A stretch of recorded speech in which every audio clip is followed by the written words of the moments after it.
There are several exciting new enhancements within the TBC 2026 version for doing basic takeoff tools.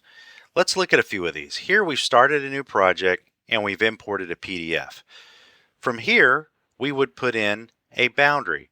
So if we wanted to tie in an image boundary, we would come in to our CAD tools and we could create a basic boundary. Let's give it a new name. Here we'll add a new one that doesn't exist before. You just hit the space bar as a shortcut to create a new layer. I'll make a layer called boundary. Give it a color and a thickness. So now we're going to put in a boundary layer, and let's go through and put this information in right where we want it. We're pulling our live distance now.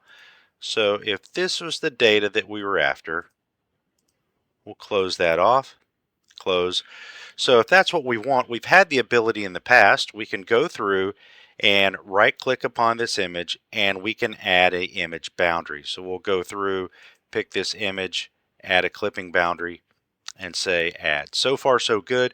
We've had those tools in the past, but here's where it gets exciting in the new version. If we right click now and we go to import the vector PDF data, here we're going to import the PDF data off this.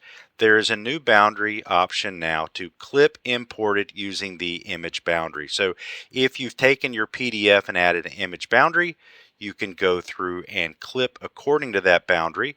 So now we'll go through and we'll extract the PDF data and at the same time limit it to the boundary. So it's a two-step process where we'll pull it in and we'll tie to the boundary. So we'll go through this.